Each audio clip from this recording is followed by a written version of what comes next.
RCP కేంద్ర కార్యాలయంలో ఆ పార్టీ రాష్ట్ర ప్రధాన కార్యదర్శి సజ్జల రామకృష్ణారెడ్డి మాట్లాడుతున్నారు. లైవ్ చూద్దాం.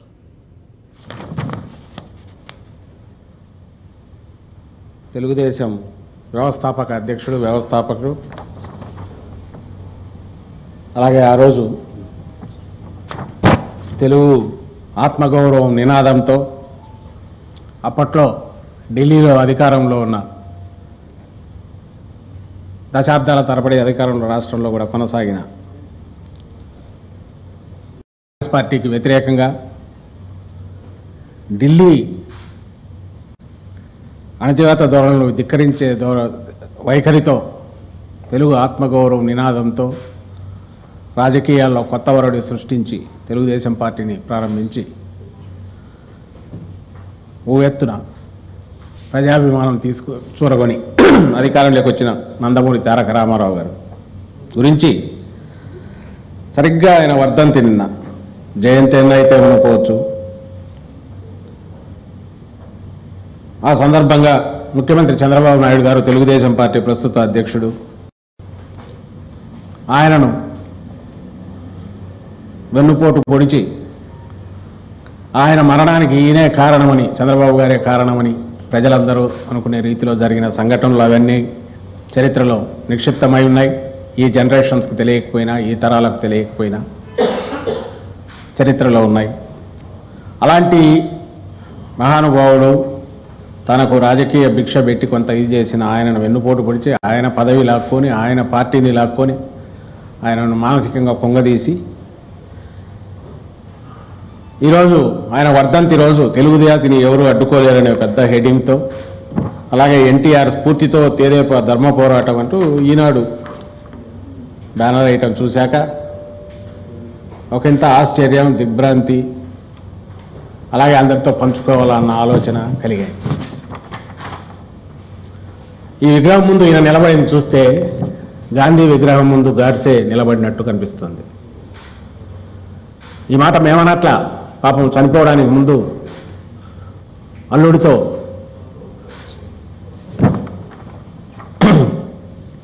అల్లుడి చేతిలో రాజకీయంగా ముందు భౌతికంగా హత్యగా చనిపోవడానికి ముందు రాజకీయంగా హత్యకు గురై ఒక రకమైన నిస్సహాయ స్థితిలో ఆ రోజు ఎన్టీఆర్ గారు చేసిన ఆరోపణ ఇది, లేదా ఆయన వెల్లడించిన వాస్తవం సత్యం.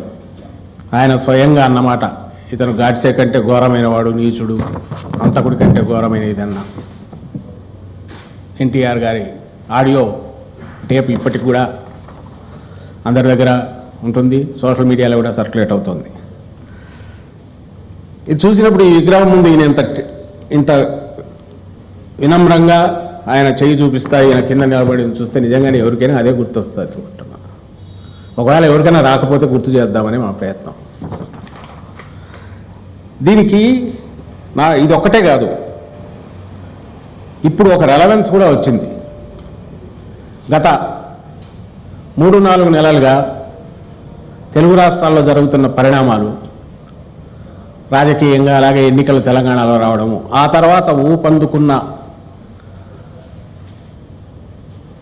జాతీయ ప్రత్యామ్నాయ నిర్మాణం అనే ఒక ఏర్పాటు కోసం ఊపందుకున్న ప్రయత్నాలు దానికి ముందు నుంచి, అందులో అది ఎంతవరకు ఇదో వాస్తవమో కాకపోయినా చంద్రబాబు నాయుడు గారు ఇటు కేసీఆర్ గారు కూడా జాతీయ స్థాయిలో ప్రత్యామ్నాయ నిర్మాణంలో మేము పాలు పంచుకుంటాం, మేము యాక్టివ్ క్రియాశీలకంగా ఉంటామన్న తర్వాత వచ్చిన సందర్భం ఇది. ఈయన వర్ధంతి ఈసారి రావడం, ఇందులో ఇద్దరు ముఖ్యమంత్రులు 2 వైఖరులు తీసుకున్నారు. ముందుగా చంద్రబాబు నాయుడు గారు ఎప్పుడు మేము అంటున్నదే మళ్ళీ అంటున్నాం, 4.5 ఏళ్ల పాటు కేంద్రంలో అధికారంలో భాగస్వామిగా ఉండి 4.5 ఏళ్ల పాటు రాష్ట్రానికి రావాల్సిన ఒక్క చిన్న కోరిక కూడా సాఫల్యం చేసుకోలేని పరిస్థితిలో, పైగా అక్కడి నుంచి మనకు ప్రాణప్రదమైన ప్రత్యేక హోదా ఇవ్వకపోగా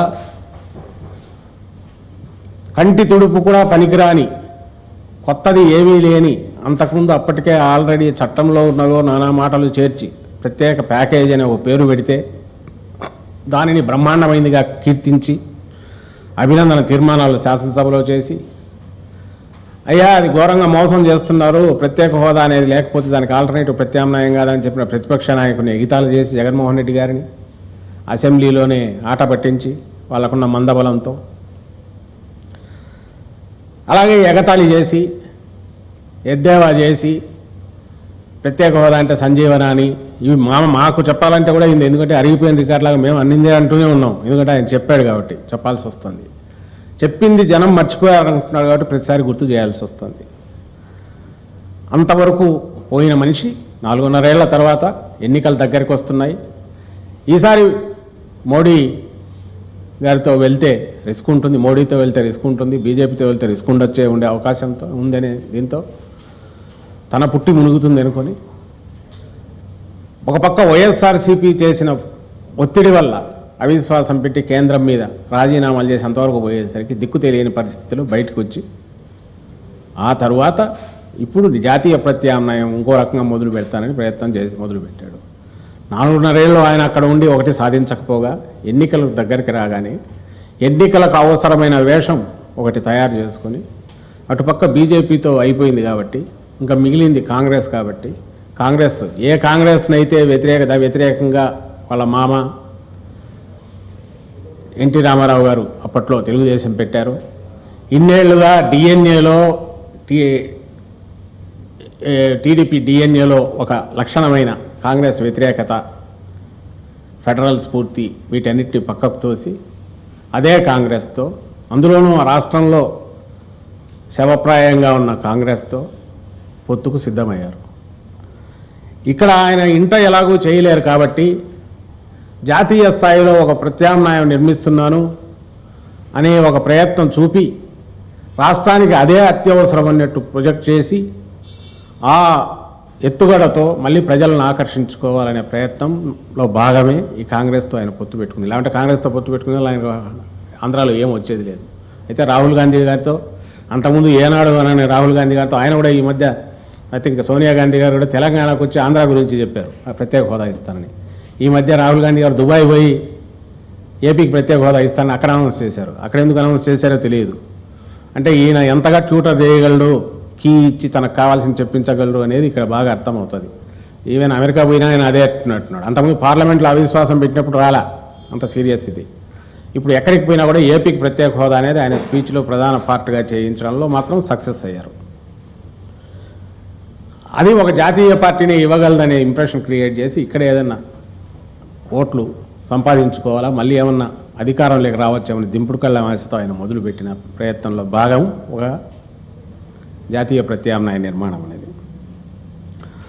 ఆ నేపథ్యంలోనే ఆ రోజు ఎన్టీఆర్ ఏదైతే మొదలు పెట్టాడో, ఆ రోజు ఏదైతే రీజనల్ పార్టీలన్నీ ఒక కూటమిగా కావాలని కేంద్రంలోని నిరంకుశ పెత్తనాన్ని క్వశ్చన్ చేయగలేకపోతే, నిలదీయకపోతే రాష్ట్రాలు మనలేవు, రాష్ట్రాల స్వయం ప్రతిపత్తి పూర్తిగా అణగారిపోతుంది, నీరు గారిపోతుందనే ఉద్దేశంతో ఆ రోజు ఎన్టీ రామారావు గారు మొదలుపెట్టిన నిజమైన స్ఫూర్తిదాయకమైన పోరాటము లేకపోతే ఆరాటము ఆ రోజు చూపిన ఇది ఈరోజు ఏ కారణాల వల్ల మొదలుపెట్టినా కేసీఆర్ గారు దాన్ని సీరియస్గా టేకప్ చేశారు.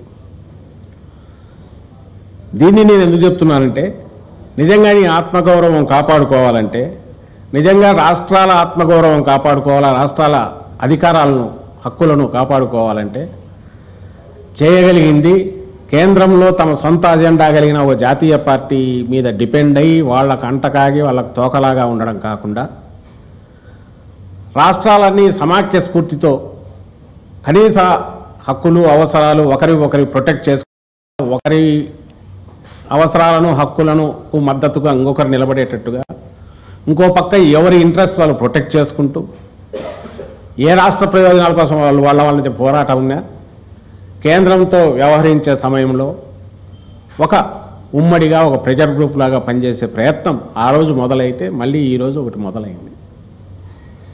అందులో భాగంగా తెలంగాణ రాష్ట్ర ముఖ్యమంత్రిగా రెండో దఫా తిరుగులేని తీర్పుతో అధికారంలోకి వచ్చిన కేసీఆర్ గారు చేసిన ప్రయత్నాన్ని జగన్మోహన్ రెడ్డి గారు ఇప్పటికే హర్షించారు, పార్టీ హర్షించింది. అందులోనూ మాకు బాగా నచ్చిన అంశం, మా డిమాండ్ 2014 చీలిక తర్వాత, ఎన్నికల తర్వాత ప్రతిపక్షంలో వచ్చినప్పటి నుంచి ప్రత్యేక హోదా అనే నినాదమే మెయిన్గా తీసుకొని ప్రజలను చైతన్యవంతం చేస్తూ వచ్చిన డిమాండ్ కూడా వాళ్ళు మద్దతు వ్యక్తం చేయడం, అవసరమైతే ప్రధానికి లేఖ రాస్తామనడం, దాన్ని మరింత హర్షణీయంగా స్వాగతించడానికి మాకు అవకాశం కల్పించింది వైఎస్ఆర్ కాంగ్రెస్ పార్టీకి, జగన్మోహన్ రెడ్డి గారికి. అది కూడా ఓపెన్గా ఇంతకుముందు చెప్పాం. దాని మీద గత 5 రోజులుగా ఎంత యాగీ చేస్తున్నారో పూనకం వచ్చినట్టు తెలుగుదేశం నాయకులు అసలు ఊగిపోతూ ఏదో ప్రాణాల మీదకి వచ్చింది అన్నట్టు ఒక రకమైన మాటల్లో కూడా మాట్లాడుతూ ఉన్మాదుల్లాగా ఎట్లా విమర్శలు చేస్తున్నారు, ఆరోపణలు చేస్తున్నారు కూడా అందరూ గమనిస్తున్నారు. వాళ్ళకు నిజంగా దీని మీద ఇక్కడ ఆ రోజు తెలంగాణ ఎన్నికలకు ముందు చంద్రబాబు నాయుడు గారు ఆయన బావమరిది హరికృష్ణ గారి శవం దగ్గర ఆయన ప్రయత్నం చేసింది పొత్తు. ఆయన ప్రయత్నం ఆ రోజు చేసింది తెలంగాణలో 4 సీట్లు ఎట్లా గెలుచుకోవాలనే ప్రయత్నం. అందులో భాగంగా కేసీఆర్ ఆశీర్వాదం, లేకుంటే కేసీఆర్తో పొత్తు అవసరం అనుకొని చేసింది, అది పొత్తుకు చేసిన ప్రయత్నం. ఈరోజు వైఎస్ఆర్సీపీ కానీ జగన్మోహన్ రెడ్డి గారు స్వాగతించింది, ఆహ్వానించింది. టీఆర్ఎస్తోనే కాదు, వాళ్ళు తీసుకున్న ఇనిషియేటివ్తో ఇంకా ఫ్యూచర్లో రాబోయే ఎవరన్నా వస్తే బీజేడీ కానీ, అటు మమతా బెనర్జీ కానీ, ఇంకో రీజనల్ పార్టీ కానీ, ఎవరైతే వాళ్ళ రాష్ట్రంలో ప్రధాన ఫోర్స్గా ఉంటూ మిగిలిన రాష్ట్రాల్లో ప్రమేయం చేసుకోవాల్సిన అవసరం కానీ ఆసక్తి కానీ లేని పార్టీలలో కలవడానికి మేము ఇంట్రెస్ట్ చూపాం తప్ప, టీఆర్ఎస్ కూర్చి అక్కడ ప్రెజెన్స్ లేదు, ఏపీలో అక్కడ ఇంట్రెస్ట్ లేదు, అక్కడ పోటీలో కూడా ఉండరు. అక్కడికి వచ్చి వాళ్ళు ప్రచారం చేస్తే ఏం చేయాలంటే, జగన్మోహన్ రెడ్డి నిజమైన లీడర్ అండి, గుర్తించండి, అటువైపు చంద్రబాబు నాయుడు గారు చాలా మోసగారు, ఆ విషయం తెలంగాణలో కూడా చూశారు కదా అని ఇట్లాంటివి ఏమైనా చెప్పగలరేమో కానీ అది మాకేం అందులో అభ్యంతరకరమైంది ఎవరికి ఉండాల్సిన అవసరం లేదు. ఇంకో పక్క నుంచి ఎవరు వచ్చేసి ఈయన మంచి లీడరు, వీళ్ళ తండ్రి బాగా చేశారు, లేకుంటే అవతల చంద్రబాబు నాయుడు ఆయన వ్యక్తిగా కూడా ఇది కాదు, లేదా ఆ పార్టీ పనికిరాదు, వాళ్ళు ఇంతకుముందు ద్రోహాలు చేస్తే మా దానికి ఇంకో సపోర్ట్ ఏదో వచ్చింది దాంట్లో కూడా ఎలాంటి సందేహం లేదు. అంతకు మించి ప్రత్యేక హోదాకు కూడా వాళ్ళు సపోర్ట్ ఇస్తున్నామని అక్కడ ఎప్పుడన్నా వచ్చి చెప్తే వాళ్ళతో మిగిలిన జాతీయ స్థాయిలో ఉండే నాయకులతో పాటు ఒకవేళ ఇదంతా వర్కౌట్ అయ్యి కూటమి అనేది ఒకటి ఫామ్ అయ్యి ఫెడరల్ అయిపోయి ఆ రోజు వస్తే ఇంకా ఉండేవాళ్ళు 3-4 రావచ్చు, వీళ్ళు రావచ్చు, రాకపోవచ్చు. అంతకుమించి వాళ్ళు వచ్చి ఆంధ్రప్రదేశ్లో ఎవరు చేయి పెట్టడానికి అవకాశం లేదు, పెడితే అక్కడ ఎవరు దానివల్ల ఇన్ఫ్లుయెన్స్ గురయ్యేవాళ్ళు లేరనే వాస్తవం రాష్ట్రంలోని 5 కోట్ల మందికో, ఇప్పుడున్న ఓటర్లలో చూసుకుంటే 3,60,00,000 4 కోట్ల మందికో కూడా తెలిసింది. అయినా సరే దాన్ని ఒక బూచిగా చూపించి, నిజానికి ఇక్కడ తేరాల్సింది అక్కడ ఒకటి చంద్రబాబు నాయుడు గారిని ఈసారి ఎన్నుకోవాలన్నా గత 5 ఏళ్లుగా ఇచ్చిన హామీలన్నీ తుంగలో తొక్కి పోనీ ఆ మాట మీదైనా లేకుండా ఎన్నికల దగ్గరకు వచ్చేసరికి మళ్ళీ జోబులోంచి ఒకటొకటి వరాలు తీసుకుంటూ 1 నెల ముందు ఎక్కడ లేని ఆప్యాయత, వృద్ధుల మీద ఎక్కడ లేని ఆప్యాయత, చిన్నపిల్లలు కూడా మిడ్ డే మీల్ దీనికి 5.3% పెంచారంట. ఆఖరకు పిల్లల కడుపులు నింపే దీంట్లో కూడా 4.5 ఏళ్ళు నిద్రపోయి 5 ఏళ్ళు 1 నెల ముందు తప్ప ఆలోచించలేని దుస్థితిలో, ఆలోచించలేనంత దిగజారుడు దీంట్లో, ఆలోచించలేనంత దుర్మార్గపు దీంట్లో ఆ పార్టీ ఉంది అనేది అర్థమయ్యే రీతిలో ఇప్పుడు చేస్తున్న ప్రకటనలు దాన్ని ప్రూవ్ చేస్తున్నాయి. ఆయనకు కానీ, ఆయన పార్టీ తెలుగుదేశం పార్టీకి కానీ, అధికారంలో ఉన్న టీడీపీకి ముఖ్యమంత్రి చంద్రబాబు నాయుడు గారు కానీ ప్రజలపై మమకారం లేకపోగా, సమస్యలు పరిష్కారం చేసి ఓట్లు అడగాలనేది లేకపోగా, వాళ్లను ఎట్లా ఎండగట్టి ఆఖరు నిమిషంలో చిరుజల్లులు కులిపించినట్టు అన్నీ ఒక్కసారి గుర్తొచ్చినట్టుగా చేయడం ద్వారా ఏం రుజువు చేస్తున్నారంటే ప్రజల పట్ల ద్వేషం ఉంది మాకనేది మాత్రమే రుజువు అవుతుంది. తెలుగుదేశం పార్టీకి కానీ, దాని అధ్యక్షుడికి చంద్రబాబు నాయుడు గారు కానీ రాష్ట్ర ప్రజల పట్ల ఒక రకమైన మామూలు చులకన భావం కాదు, చులకన అలాగే ద్వేషం ఏవో ఉన్నాయనేది రుజువు చేయడానికి మాత్రమే ఇప్పుడు కురిపిస్తున్న వరాల జల్లులు ఇవి పనికొస్తాయి తప్ప ప్రేమ ఉందని కాదు. ఎందుకంటున్నాం, దీనికి కూడా పోలికుంది. మాకు గర్వంగా చెప్పడం, రాజశేఖర రెడ్డి గారు 2009 ఎలక్షన్లకు ముందు చేసినవన్నీ చేసి లాస్ట్ 2 నెలల్లో ఏమి చెప్పలేనా, ఆ రోజు టకా పెంచేసి ఓట్లు వేయండి అని అడగల. ముందే వేసి శాచురేషన్ బేసిస్ మీద అన్నీ చేసి ఇదిగో ఇవన్నీ చేశాను నాకు ఓట్లు వేయండి అని ఒక్క కొత్త ఏదో కరెంటుది ఒకటి ఉన్నట్టుంది అంతే తప్ప కొత్త ప్రామిస్ కానీ హామీ కానీ ఏమీ లేకుండా కాలర్ ఎగరేసి జనం ముందుకెళ్ళి నిలబడ్డారు. ఇప్పుడు తీర్పు ఇవ్వండి అని. నీకు ఆ ధైర్యం ఎందుకు లేకపోయింది? ఈరోజు హడావుడిగా ఒక్కసారి గుర్తొచ్చారు ప్రజలందరూ. జగన్మోహన్ రెడ్డి గారు 1000 రూపాయలు సరిపోదు 2000 చేయాలని 15 నెలల క్రితం 2017 ప్లీనరీలో ఆయన అనౌన్స్ చేసిన తర్వాత నీకు 2019 జనవరిలో ఇంకా 3 నెలల్లో ఎన్నికలు ఉన్నాయని ఎందుకు గుర్తొచ్చింది? నిజంగా నీకు ఉంటే ఆ రోజు కాకపోతే కనీసం జగన్మోహన్ రెడ్డి గారు అనౌన్స్ చేశాను, నిజమే నేనేదో మిస్ అయ్యాను, ప్రతిపక్ష నాయకుడు చెప్పాడు, లేదు మేము కూడా దానికి రెడీగా ఉన్నాము, నిజమే ఇది అని చెప్పి చేసి ఉంటే బహుశా ఈరోజు క్లెయిమ్ ఉండేది ఆయనకు. ఆ పని ఎప్పుడూ చేయలేదు. అందువల్ల మరీ చెప్తున్నాము, ఈరోజు ఆయన ఏమి ప్రకటించినా, పైగా ఇంకా ఆశ్చర్యం ఏమంటే అసెంబ్లీ 30వ తేదీ నుంచి అనేది 3వ తేదీ 4వ తేదీకో వాయిదా వేశారంట. దేనికబ్బా అని ఎంక్వైరీ చేస్తే ఈ హడావుడి ఇదేది మన పెన్షన్లో డిస్ట్రిబ్యూషన్ అనేది ఒక పండగలాగా అందరికీ భోజనాలు పెట్టి అందరినీ అలా పిలిచి పెద్ద కొడుకు చంద్రన్న మీకు ఇస్తున్న కానుక అని చెప్పి ఉత్సవాలు తిరునాళాలు జరపాలట. దానికోసం ఎన్ని కోట్ల బడ్జెట్లు రిలీజ్ అయింటాయో తెలియదు, అందులో ఎంత మింగుతారో తెలియదు. బహుశా 100 కోట్లు 200 కోట్లు దానికి ఇస్తే దాంట్లో 10 కోట్లు ఏదో వృద్ధులకు వాళ్ళు అడగక అవసరం లేకపోయినా వాళ్ళని హక్కును చేర్చుకొని అధికారంలోకి రాగానే ముందుగా అడ్రస్ చేయాల్సిన ఇష్యూ వృద్ధుల సమస్య. అది ఆ రోజు ఆయన చేశాడు, ఈరోజు జగన్మోహన్ రెడ్డి గారు చేయాలనుకున్నారు. నువ్వెప్పుడు చేస్తున్నావు? రేపు ఓట్ల పండగ వచ్చేటప్పుడు ఎలక్షన్ల దగ్గరికి వస్తున్నప్పుడు చేసి ఈరోజు ఇదిగో మీకు చేస్తున్నా గుర్తుపెట్టుకోండి, మీ కొడుకులకు చెప్పండి, మీ పిల్లలకు చెప్పండి, నాకే ఓటేయాలా చంద్రబాబు గొప్పని వాళ్ళతో చెప్పించుకొని బలవంతంగా. ఇంతకంటే క్రూరమైన ఆలోచన కానీ ఇంతకంటే క్రూరంగా వ్యవహరించడం కానీ వేరే వాళ్ళ కాదేమో. ఇవి ఈరోజు నువ్వు చేస్తున్నావు. ఇవి చేస్తూ ఇంకో పక్క స్టేట్లో నువ్వు చేయబెట్టి కాంగ్రెస్ను నువ్వే లీడ్ చేసి మొత్తం ఇది చేసి మూతి ముక్కు చదరం దెబ్బతిన్నాక ఈరోజు వచ్చి టీఆర్ఎస్ జగన్మోహన్ రెడ్డి గారు ఒకటైపోయారని చెప్పి గగ్గోలు పెడుతున్నారు. ఏం జరిగింది ఆఖరికి? ఇప్పుడు జరుగుతున్నది ఓపెన్గా స్పష్టంగా స్ట్రెయిట్గా ఒకటే అడుగుతున్నాం. నిన్న ఆ పార్టీ అధ్యక్షుడు కళా వెంకట్రావు గారు ఒక బహిరంగ లేఖని విడుదల చేశారు. తెలంగాణ ప్రాజెక్టులు కడుతుంటే ఏం చేస్తుంది వైఎస్ఆర్సీపీ అని. తెలంగాణ ప్రాజెక్టులు కడుతుంటే వైఎస్ఆర్సీపీ ఏం చేసిందో జలదీక్ష పేరుతో దీక్ష చేయడము, ఎక్కడికెక్కడ ప్రకటనలు చేయడము, ఒక ప్రతిపక్ష పార్టీ ఏమి చేయగలదో అవి చేయడంతో పాటు గవర్నమెంట్గా నువ్వేం చేయాలనే విషయం కూడా నీ బాధ్యత కూడా నీకు గుర్తు చేసింది. మాకు ఇప్పటికీ డౌట్ వస్తుంది, అసలు అధికారంలో వైఎస్ఆర్సీపీ జగన్మోహన్ రెడ్డి ఉన్నారా చంద్రబాబు నాయుడు ఉన్నారని. ప్రతిదానికి అక్కడ నుంచి వచ్చి ప్రతిపక్షం ఏం చేస్తోంది అని అడుగుతారు. గవర్నమెంట్గా నువ్వేం చేశావు? ఇన్నాళ్ళు ఎక్కడ నిద్రపోతున్నారు? ఒకవేళ వాళ్ళు ప్రాజెక్టులు కడుతుంటే ఎందుకు అడ్డం కోర్టులలో ఫోరమ్స్ మీదలో ఎందుకు ఛాలెంజ్ చేయలేదు? ఒకవేళ మీకు గుర్తు లేకపోతే మేము చెప్పిన తర్వాత ఎందుకు చేయలేదు? బ్రిజేష్ కుమార్ ట్రిబ్యునల్ దగ్గర ఎంత ఘోరంగా విఫలమయ్యారు. ఆఖరకు ఆ 10th షెడ్యూల్లో రావాల్సిన వాటికి సంబంధించి కూడా కోర్టు నుంచి ఇది సరైన సమయంలో ఎంటర్ కాలేకపోయారు, దాని మీద పిటిషన్లు వేయలేదు. ఎంతసేపు ఆ స్టేట్లో క్యాబినెట్ అనేసరికి మీటింగ్ అంటే ల్యాండ్ భూముల పంపకాలు, కాంట్రాక్టర్ల వాళ్ళకు ఇవ్వాల్సిన ఇవి తప్ప ప్రజలకు సంబంధించినవి కానీ ఒక సీరియస్ ఇష్యూ వాటిని డిస్కస్ చేసే తీర్మానాలు చేయడం కానీ ఇంతవరకు జరిగిన పాపాన పోలే. బహుశా స్వాతంత్రం తర్వాత ఇంత అన్యాయమైన క్యాబినెట్ మీటింగ్లు ఎప్పుడు జరిగి ఉండవు. వాటి గురించి మాకంటే కూడా ఇంతకుముందు క్యాబినెట్లో ఉన్న మా సహచరులు బొత్స సత్యబాబు గారు, ధర్మాన గారు ఇలాంటి వాళ్ళు బాగా చెప్పగలరు అనుకుంటా, ఎందుకంటే చూశారు కాబట్టి వాళ్ళు.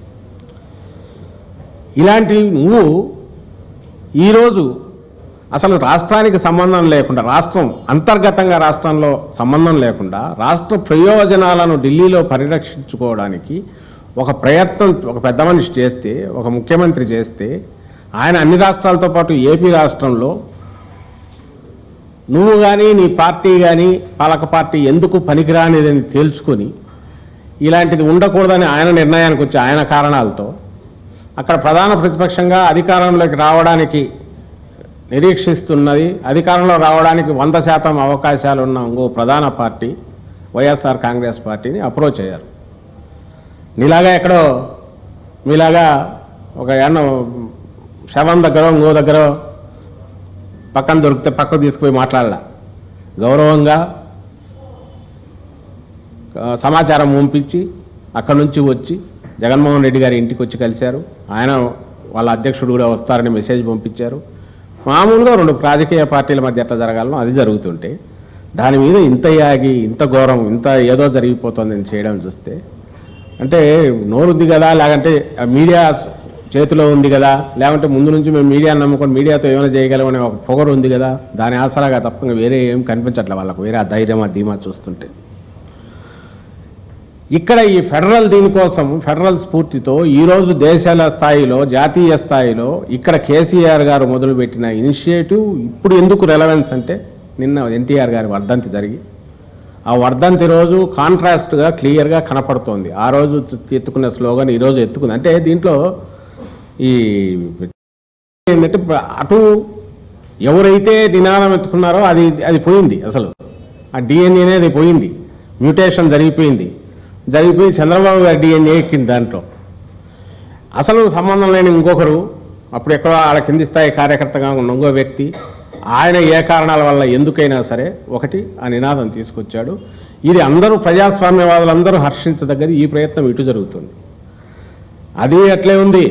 ఎవరినైతే తను వెన్నుపోటు పొడిచి ఆయన మృతికి కూడా కారణమై ఆయన పార్టీని కూడా కబ్జా చేసి ఆయన జెండాను కబ్జా చేసిన విగ్రహం దగ్గరికి ఈయన పోయి తెలుగు జాతిని నేను కాపాడుతాను, తెలుగు జాతిని ఎవరు అడ్డుకోలేరు, తెలుగు జాతి దీక్ష ధర్మ పోరాటం ఎన్టీఆర్ స్ఫూర్తి అనడం ఎంత ఇదిగా ఉందో ఇది కూడా వింతగా ఉంది కాలం మారే కొద్దీ. అందుకోసం దీన్ని మెన్షన్ చేయాల్సి వస్తుంది. ఇప్పుడు మీరు చేస్తున్న ప్రయత్నం చూద్దాం. ఈ వైపు కేసీఆర్ గారు చేస్తున్నారు, జగన్ గారు ఆహ్వానించారు. అంతకుముందు మాకు సంబంధించినంత వరకు 2014లోనే బీజేపీ నుంచి స్పష్టమైన ఆహ్వానం ఉన్నా జగన్ గారితో కలవాలనుకున్నా వైఎస్ఆర్సీపీతో పొత్తు పెట్టుకోవాలని చూసినా కూడా ఆ రోజు వెళ్ళలేదు. కాంగ్రెస్తో రాష్ట్రాన్ని అడ్డంగా జీల్చిన కాంగ్రెస్తో పోలేదు. ఆ రోజు బీజేపీతో వెళ్లకుండా బీజేపీ మోసం చేశాక లేదా రాష్ట్రానికి ఇచ్చిన హామీని నిలుపుకోలేకపోయాక తన పార్ట్నర్ను మాత్రం ఎక్కడికక్కడ ప్రొటెక్ట్ చేసుకుంటూ, పార్ట్నర్ అంటే చంద్రబాబు నాయుడు ప్రొటెక్ట్ చేసుకుంటూ వచ్చి వాళ్ళ మిత్రధర్మం వాళ్ళు పాటించుకున్నారు ఇద్దరు మిత్రుల్లాగా. తప్ప ఒక కేంద్రం రాష్ట్రానికి చేయాల్సిన సాయం ఏమి చేయక మోసం చేసిన నేపథ్యంలో ఆ పార్టీతో అవకాశమే లేదు. ఈ విషయం మొన్న 2 ఇంటర్వ్యూల్లోనూ 3 ఇంటర్వ్యూల్లోనూ పత్రికా సమావేశంలో జగన్మోహన్ రెడ్డి గారు కుండ బద్దలు కొట్టినట్టు మేము ఎవరితో పోవాల్సిన అవసరం లేదు, జాతీయ పార్టీలతో ఎందుకు పోమంటే ఇద్దరు మోసం చేసిన జాతీయ పార్టీలు ప్రధాన పార్టీలు రాష్ట్రంలో పోవాల్సిన అవసరం లేదు. ఎందుకంటే 175 స్థానాల్లో తిరుగులేని ఆధిక్యతలో ఉన్నాం. ఈసారి పోటీ చంద్రబాబు నాయుడు వర్సెస్ జగన్మోహన్ రెడ్డి. అత్యధిక సంఖ్యలో ప్రజల విశ్వాసం మా మీద ఉంది కాబట్టి తిరుగులేని ఆధిక్యతలో మేము గెలుస్తాము. అలా గెలిచినప్పుడే మేమిచ్చిన హామీలు కానీ మా ఆలోచనలు కానీ ఇంప్లిమెంట్ చేయగలము. కాబట్టి ఆ ప్రాతిపదికనే జనం నుంచి తీర్పు కోరుతాము, అట్లే పోతామని అంత స్పష్టంగా చెప్పారు. కాబట్టి అవతల ఆలోచన లేదు, ఇటు ఆలోచన. మా వైఖరి స్పష్టం. మీ వైఖరి ఏంది? మీరేం చేస్తున్నారు? అటుపోయి కాంగ్రెస్తో కలిసి ఈరోజు నువ్వు కాంగ్రెస్తో ఉన్నావు కాబట్టి మోడీ, 2వ మోడీ, 3వ మోడీ, 4వ మోడీని తీసేశాడు. నేను ఇంతకుముందు కూడా చెప్పాను. అంతకుముందు మోడీ, జగన్, పవన్. ఇప్పుడు మోడీ, కేసీఆర్, జగన్. పవన్ను తీసి పక్కన పెట్టారు. బహుశా తనతో కలుపుకొని పోటీలో దించుకోవాలన్నా దూరంగా పెట్టి విడిగా పోటీ పెట్టి ప్రభుత్వానికి వ్యతిరేక ఓటును చీల్చాలనే ఆలోచనలో ఏమున్నారో తెలియదు. కానీ ఆయన్ను పక్కన పెట్టి ఈ 3టిని ముద్రేస్తున్నారు. దాంట్లోనే కేసీఆర్ కుట్రలో జగన్ భాగం అవుతున్నాడు నిన్న కళా వెంకట్రావు అంటే ఆశ్చర్యం వేస్తుంది. ఆయన కుట్ర చేసి ఆంధ్ర మీద ఏం చేయగలరో అర్థం కాలేదు. అసలు మోడీ గారు కూడా ఇక్కడొచ్చి ఏం చేయగలరో అర్థం కావట్లేదు. లేదు మీకు మోడీ మీదనే వ్యతిరేక కేసీఆర్ మీద పోరాటం అనుకుంటే మోడీ కేసీఆర్లకు ఓటు వేయొద్దు, నాకు ఓటు వేయండి అని చంద్రబాబు నాయుడు ఆంధ్రప్రదేశ్లో అడగాల. కానీ వాళ్ళకు ఓటు వేయడానికి పోటీలో ఉంటే కదా. బీజేపీ ఏమైనా కొన్ని సీట్లు పెడుతుందేమో, కేసీఆర్ ఉండడు. మరి తెలుగు ప్రజలు ఎవరికి ఓటు వేయాలా? తెలుగు ప్రజలు ఓటు వేయాలంటే నచ్చితే చంద్రబాబు నాయుడు గారిని మళ్ళీ ఎన్నుకోవాలి, లేదంటే మూటగట్టి పక్కన పడేసి జగన్మోహన్ రెడ్డి గారిని ఎత్తిన పెట్టుకోవాలి. రెండో దానికి వాళ్ళు నిర్ణయం తీసుకున్నారు. ఆ విషయం ఈయనకు తెలుసు. అందువల్ల జగన్మోహన్ రెడ్డి గారితో పోటీ అంటే ఎక్కడ ఇబ్బంది అవుతుందో అని ఒక లేని శత్రువును క్రియేట్ చేసి, లేని శత్రువు అన్నంతవరకు నేను రాష్ట్రం వరకు, ఆ తర్వాత రాష్ట్రంకు మోసం చేసింది అవన్నీ ఎలాగ ఉంటాయి కేంద్రంతో తేల్చుకోవాల్సినవి. రాష్ట్రానికి సంబంధించినంత వరకు లేని ప్రత్యర్థిని క్రియేట్ చేసి ఒక రాక్షసుని బూచిని చూపి వాళ్ళను కొట్టగలిగినాడే మగవాడు, ఆడ ఎవరు లేరు, గాలిలో యుద్ధం, వాళ్ళను కొట్టగలిగిన మగవాడు అంటే నేనే కాబట్టి నాకు ఓటు వేయండి అని ఆయన అడుగుతున్నాడు. అందులో ఇప్పుడు లేటెస్ట్ కేసీఆర్ ఇది చేశారు. ఈయన మొత్తం 40 ఏళ్ల చరిత్ర రాజకీయం ఇంత కూడా దీని చుట్టే తిరిగింది. ఇప్పుడు కూడా అదే చేస్తున్నారు. ఎక్కడ నేను ఇది చేశానని చెప్పే పరిస్థితిలో లేరు. అలాగే తనకు ఎందుకు ఓటు వేయాలనో చెప్పలేని పరిస్థితిలో ఉన్నారు కాబట్టి మిగిలిన వాళ్ళందరినీ కూడా వాళ్ళని రిజెక్ట్ చేయండి, నాకు ఎన్నుకోండి అని ఒక జనరల్ దీంతో పోతున్నారు అనేది గుర్తుపెట్టుకోవాల్సిందిగా అందరినీ కోరుతున్నాం చేశాను. అలాగే కాంగ్రెస్కు సంబంధించినంత వరకు ఇన్నాళ్ళు స్టేట్ లెవెల్లో నడిపిన ఈయన ఇప్పుడు కాంగ్రెస్ నేషనల్ లెవెల్లో చక్రం తిప్పుతా అంటున్నారు. కాంగ్రెస్ వాళ్ళకి అసలు ఆలోచన రావట్లేదు. వాళ్ళు రాహుల్ గాంధీని కాకుండా వేరే వాళ్ళు ప్రధానిగా ఊహించుకుంటున్నారు. అదన్నా అవుతారంటే వాళ్ళు అదే అన్నారు. ఈయనేమో రాహుల్ గాంధీ ప్రధాన అభ్యర్థిగా ప్రధాన అభ్యర్థి నిర్ణయం కాలేదు, అవన్నీ ఎన్నికల తర్వాత అంటున్నారు. అంటే రాహుల్ గాంధీ ప్రధాని కాదా? మరి కాంగ్రెస్ నాయకులు అది చెప్పాలి కదా. దాన్ని చెప్పి చంద్రబాబు నాయుడు గారు ఎట్లా చెప్తే అట్లా పోతాము, మా ఫ్రంట్ నిర్ణయం ఆఖరణ తేలుతుంది అన్నా చెప్పాలి. వాళ్ళు అదే అనట్లేదు.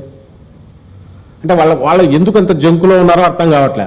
బహుశా ఈయన చంద్రబాబు నాయుడు గారు మధ్యప్రదేశ్ రాజస్థాన్ ఎన్నికల్లో గెలుపుకు కాంగ్రెస్ గెలుపుకు మేమే కారణం అనడం వెనక వేరే కారణం ఏమీ కనిపించట్లా. ప్రధానంగా డబ్బుల పంపిణీనో ప్రవహించే ఇప్పుడు ఇన్నాళ్ళు ఓటర్లను కొంటున్న వ్యక్తి ఓటర్లను మాత్రమే కొంటున్న ఆయన ఇప్పుడు ఏకంగా పార్టీలను కూడా కొనే స్థాయికి పోయాడనే అర్థమయ్యే రకంగా ఉంది. జాతీయ స్థాయిలో నడుపుతున్న రాజకీయం తప్ప వేరే కాదు ఉద్దేశం చెప్తున్నా.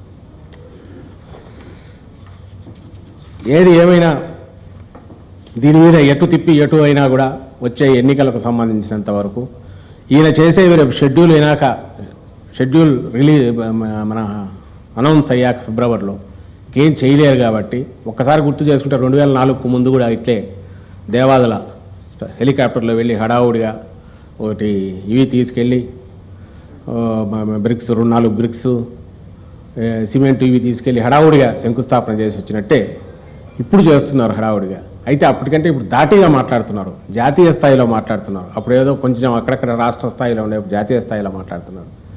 రేపు ట్రంప్ మీద పోటీ చేయాలని కూడా అంటారేమో తెలియదు. ట్రంపే మనకు ప్రధాన శత్రువు, అమెరికాతో మనం కొట్లాడాలంటే నాకే ఓటు వేయండి అంటాడేమో తెలియట్లా, అర్థం కావట్లేదు.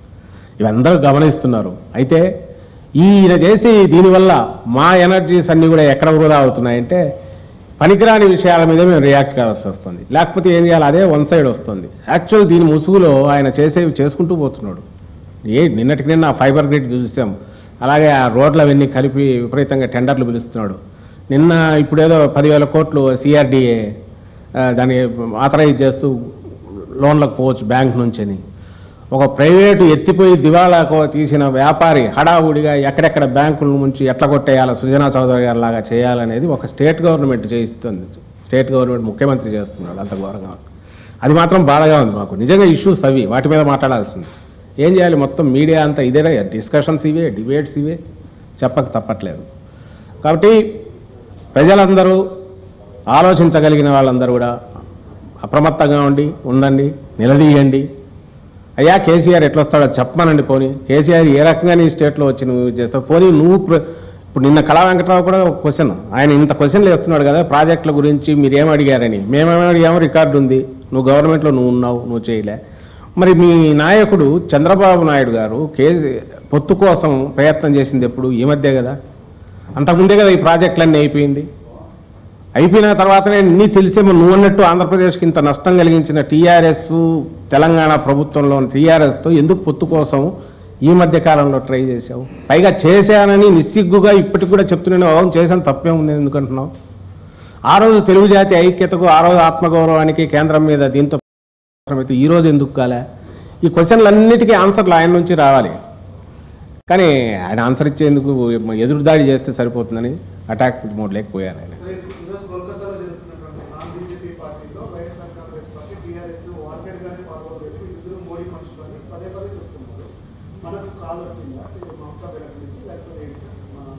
వాళ్ళని కూడా ఈయన కూడా పిలిచింటారని మేము అనుకోవట్లే. కానీ పోని వాళ్ళు చాలా మంది ఉన్నారు. ఈయన ఎవరినైతే కొడగొట్టానన్నాడో మాకు తెలిసి అయితే బీజేడీ పోతున్నట్లే, రాహుల్ గాంధీ కానీ సోనియా గాంధీ పోతాయి. ఎవరైనా కింద లీడర్ ఎవరైనా పోతారేమో, స్టేట్ లీడర్, కాంగ్రెస్ లీడర్ ఎవరైనా. వామపక్షాలు లేవు, మరి మాయావతి పోతున్నట్ల, మరి అఖిలేష్ సంగతి తెలియదు, ఈవినింగ్ తెలియదు, ఎవరున్నా ఈయన ఒకరే పోతున్నాడు. అసలు ఈయన ఎవరన్నా పిలిచినారా? ఇంతకుముందు ఢిల్లీలో ఫోటో చూస్తే కూడా ఈయన పోయి యూపీఏ ఎంత ఇది చేస్తున్నానంటే ఆయన పోయి వాళ్ళ వాళ్ళ టేబుల్ దగ్గర గెస్ట్ లాగా ఉన్నాడు తప్ప వాళ్ళంతా ముందు నుంచి ఉండేవాళ్ళే, కొత్తగా ఎవరు లేరు. ఈయన పోయింది అక్కడికి కూడా అందరు పోవట్లా. సో అక్కడికి పోని వాళ్ళంతా మోడీ ఏజెంట్లు అయితే మరి ఈరోజు ఆ లిస్టు తీస్తే చాలా పెద్దది అవుతుంది. ఒకటి. సెకండ్, మమతా బెనర్జీ గారు ఎవరికి ఫోన్ చేసినట్టు లేదు. ముందు నుంచి ఇప్పటికీ చెప్తున్నాం కదా, జగన్మోహన్ రెడ్డి గారు ఏ రోజు ఇట్లా జాతీయ స్థాయిలో నేను ప్రత్యామ్నాయం నిర్మిస్తాను, నా ఇమ్మీడియట్ తక్షణ కర్తవ్యం అనలా, ఇప్పటికీ లేదు, రేపు కూడా కాదు. మాది ఎప్పటికీ ఆంధ్రప్రదేశ్ సెంట్రిక్గా, అదే కేంద్ర బిందువుగా మన సమస్యలు, మన పరిష్కారాలు, వీటికి అవసరమైన మేరకు ఏమేమి ఎన్ని రకాలు ఉన్నాయో వాటిని ఫాలో అవుతాం. దాంట్లో కూడా ఏముండవు, స్ట్రైట్ లైన్ ఒకటే. ఎవరు వచ్చినా సరే మన ప్రయోజనాలు మనం ప్రొటెక్ట్ చేసుకునేంత శక్తి మాకు ఇవ్వండి అని జనాన్ని కోరడం, ఆ శక్తి తెచ్చుకోవడం, దాన్ని ఉపయోగించడం.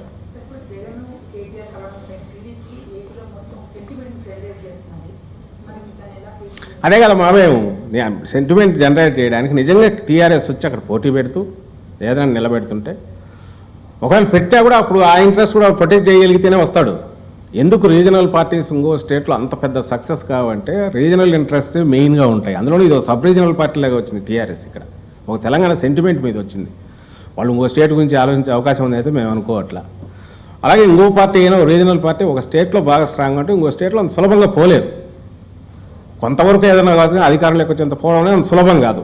ఒక్క వైఎస్ఆర్సీపీకే ఇందులో మళ్ళీ కూడా సగర్వంగా చెప్పగలం. రాజశేఖర రెడ్డి గారు ఉమ్మడి రాష్ట్రానికి చేసిన దీనివల్ల తెలంగాణలో ఈ రోజుకు అభిమానులు అంతగా ఉన్నారు కాబట్టి ఆలోచించడానికన్నా కొంత అవకాశం ఉంటుందేమో, కానీ మిగిలిన ఎవరికి ఉండే ఛాన్స్ లేదు. అలాంటి దాని గురించి వాళ్ళు ప్రచారం చేస్తే జనంలో ఎక్కిస్తారేమో భయంతోనే మేము ఇంతగా దీని గురించి చెప్పాల్సి వస్తుంది విషయంలో.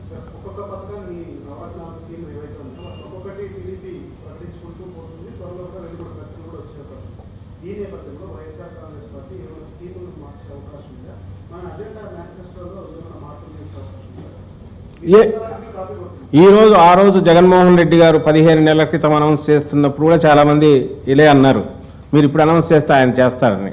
ఆయన దొంగ అని తెలిసిన తర్వాత, దొంగతనం చేస్తున్నాడు అని తెలిసిన తర్వాత దానికి పెద్ద విలువ ఉంటుందని అనుకోవాలి. అందుకే ఆ రోజే జగన్మోహన్ రెడ్డి గారు అన్నారు, ఈ మధ్య వీడియో నేను చూశాను, సోషల్ మీడియాలో ఉంది, ఈరోజు 2000 అంటే రేపు ఆయన 2000 ఎలక్షన్కి ఒక నెల ముందు అన్నా అంటారేమో, అప్పుడున్న పరిస్థితి బట్టి మనం ఆలోచిద్దామని. అంటే ఆ రోజు అనుకున్నదే అదే చేస్తున్నాడు ఆయనకు. కాబట్టి ఆయన దొంగ అనేది నేను వేరే సెన్స్లో అనట్లా, దొంగ అనేది రాజకీయంగా మోసగాడు, దొంగ. అలాంటి వ్యక్తి ఏం చేసినా దానికి విలువ అంతే ఉంటుంది. అందులోనూ ఇప్పుడు డిక్లేర్డ్ ఆయన ఓపెన్గా బరి తెగించి ప్రదర్శిస్తున్నాడు కాబట్టి జనంలో కూడా భ్రమలు లేవు. అదేం ప్రాబ్లం ఉంటుందని మేము అనుకోవట్లేదు, అవసరం ఉందని అనుకోవట్లేదు. జగన్మోహన్ రెడ్డి గారు నేను మళ్ళీ చెప్తున్నాం, ఆయన అలాంటి రాజకీయ నాయకుడు కాదు. సంప్రదాయ పద్ధతిలో లాగా ఎత్తులకు పై ఎత్తులు వేసే రాజకీయ నాయకుడు కాదు. కాబట్టే నిర్భయంగా ఆ రోజు అనౌన్స్ చేశాడు. నిస్సందేహంగా వీటిని జనంలోకి తీసుకెళ్లాను కాబట్టి వాళ్ళు నమ్ముతున్నారనే విశ్వాసంతో ఉన్నారు. రేపు వీటి వరకు ఇంప్లిమెంట్ చేస్తే రాష్ట్రం సుభిక్షంగా ఉంటుందనే దీంట్లోనే మేము ఆలోచిస్తున్నాం. Thank you.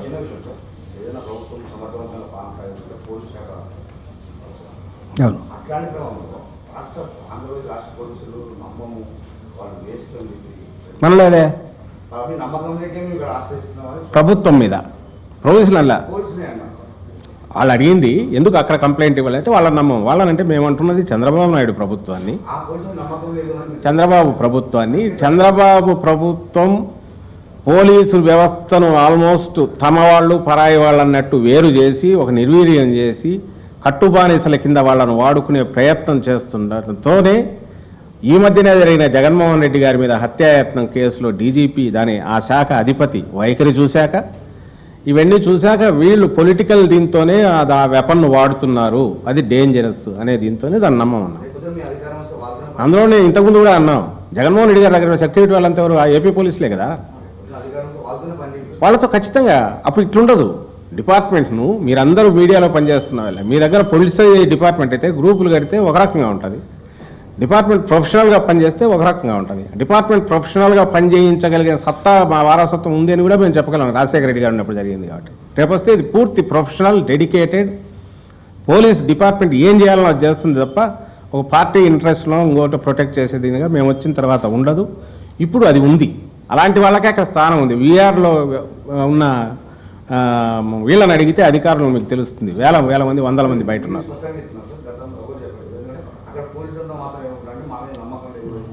అది కూడా అబద్ధం. మేము ఇంతకుముందు చెప్పాము. అవును, వాళ్ళ అనడానికి అవకాశం, దానికి ఎక్స్ప్లెనేషన్ కూడా చెప్పాము. వ్యక్తుల మీద లేకపోతే ఇప్పుడు ఆయన చుట్టూ ఉండే సెక్యూరిటీ వాళ్ళ మీదే డిపెండ్ అయ్యి జగన్మోహన్ రెడ్డి గారు తిరుగుతున్నారు. వాళ్ళను వీళ్ళు మిస్యూజ్ చేసి వ్యవస్థలో భ్రష్టు పట్టించినందువల్ల వచ్చిన ఇది ఆ పొలిటికల్ లీడర్షిప్ మీద మాకు అనుమానాలు ఉన్నాయి. అసలు వాళ్ళే అటెంప్ట్ చేయించారని మాకు అనుమానం ఉంది. అలాంటప్పుడు వాళ్ళ కింద పనిచేసి డీజీపీ అన్నా కనీసం ఆ బ్యాలెన్స్ మెయింటైన్ చేసింటే ఇన్సిడెంట్ జరిగిన గంటలోగా ఎఫ్ఐఆర్ కూడా రిజిస్టర్ కాకముందే వచ్చి అంత అన్యాయమైన స్టేట్మెంట్ ఇవ్వకపోతే ఏమని అనుకోవచ్చు. ఆ శాఖను హెడ్ చేస్తున్న అతను ఇంటెలిజెన్స్ అతను ఉన్నాడు. ఆల్మోస్ట్ ఆయన పొలిటీషియన్ లాగా ఏబి వెంకటేశ్వరరావు అని ఆయన. మాకు తెలిసి అయితే ఆయన మొత్తం పూర్వకాలం నిరంకుశ రాజుల దగ్గర ఉన్న వాళ్ళు వీళ్ళ మీద డిపెండ్ అయి నడిపేవాళ్ళు, వేగులు సిస్టమ్ ఇవన్నీ చేసి చేస్తున్నట్టున్నారు. They are not democratically elected government లాగా అయితే పనిచేయట్లే. అందుకే ముందు నుంచి మేమంటుంది అది ఒక మాఫియా ముఠాలాగా పనిచేస్తుంది. అది ఒక దుర్మార్గ పాలన, అరాచక పాలన అవుతుంది. దానికి అనుగుణంగా ఉండే వాళ్ళనే ఎంకరేజ్ చేస్తుంది బ్యూరోక్రసీలో కానీ అఫీషియల్స్లో కానీ. మిగిలిన వాళ్ళందరినీ పక్కకు తోస్తుంది. అందులో చాలామంది గొంతు నొక్కి బతకలేక తప్పనిసరి చేస్తున్న వాళ్ళే ఉన్నారు. కొద్దిమంది టీడీపీ కార్యకర్తల కంటే ఘోరంగా చేస్తున్న వాళ్ళు ఉన్నారు. అలాంటి వాళ్ళకు పూర్తి శాస్తి ఉంటుంది, ఇలాంటి వాళ్ళకు పూర్తి ప్రొటెక్షన్ ఉంటుంది అని కూడా జగన్మోహన్ రెడ్డి గారు చెప్తున్నారు, పార్టీ చెప్తుంది. Thank you.